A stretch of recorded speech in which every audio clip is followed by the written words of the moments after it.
예수께서는 구약의 구절들을 들어서 자신의 고난과 부활에 대하여서 설명을 하십니다. 모든 구약의 메시지는 그래서 항상 그리스도 중심으로 읽혀져야 하는 그런 이유입니다. 인류 역사상 가장 많이 팔린 책은 항상 성경입니다. 그만큼 많은 사람들에게 복음이 전파되었지만 그럼에도 불구하고 그 책을 읽는 사람이 다 신자는 아니라는 것입니다. 신자는 성경을 단순히 인간의 삶에 유익을 주는, 도움을 주는 그러한 책 이상의 것으로 삶의 성경을 구현하는 사람들을 말합니다.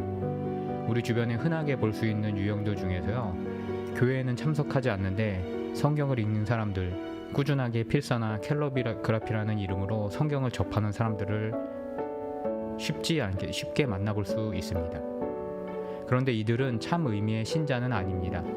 신자이며 제자된 삶은요, 말씀을 위하여서 목숨을 거는 사람을 신자라고 성경은 부르고 있습니다. 아이들끼리 티격태격하다가 주먹질 가게까지 가게 되는 그런 순간들이 있습니다. 항상 부모의 험담, 특히 엄마를 걸고 넘어지는 것, 그것은 금기 상황인데 그것을 넘어설 때입니다. 왜냐하면 존재 자체가 부정되기 때문에 부정된 존재의 회복을 위하여서는 앞뒤를 가리지 않게 만들기 때문입니다. 똑같은 원리로요, 참 그리스도인은 제자된 그리스도인의 삶도 똑같습니다.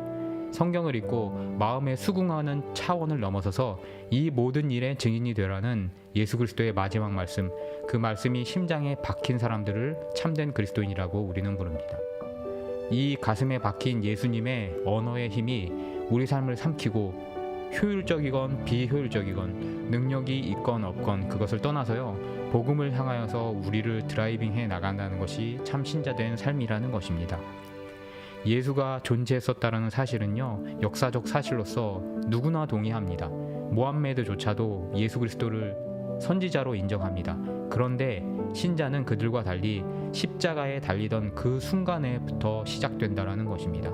그 달리심의 의미와 그 후에 나타나심을 어떻게 믿느냐에 따라서 분기가 갈라진다는 그런 사실입니다. 종교적으로 천재성을 발휘한 예수의 설계와 그 제자들이 모의를 해서 나라를 정복하다가 실패하자 신으로 추앙하여서 모든 일을 거짓으로 꾸민 사건이라고 하면은 거기까지라는 것입니다. 역사적인 사실은 얼마든지 재해석이 가능하며 그 해석에 따라서 바뀔 수 있기 때문입니다.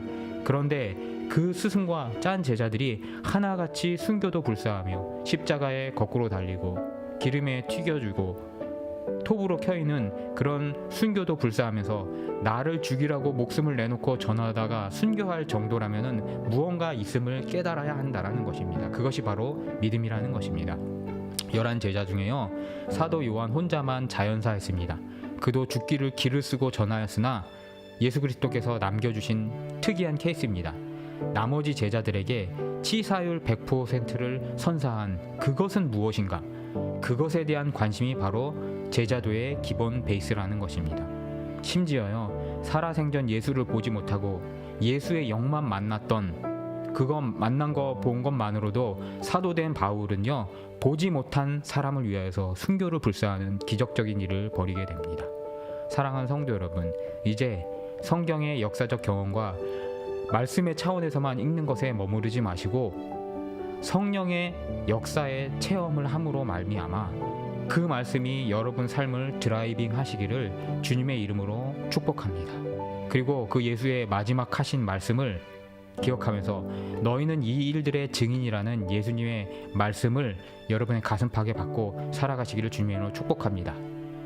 늦게 난 자로서 사도된 바울은요, 고린도후서 3장 3절에 이렇게 이야기하고 있습니다. 너희는 하나님의 영으로 쓴 그리스도의 서신, 에피스톨레, 편지라고 그리스도인의 삶을 정의하고 있는 것을 우리는 봐야 합니다. 그 사도들의 삶의 본으로 우리 삶을 천천히 몰아가시기를 축복하면서 오늘 누가복음을 마치도록 하겠습니다.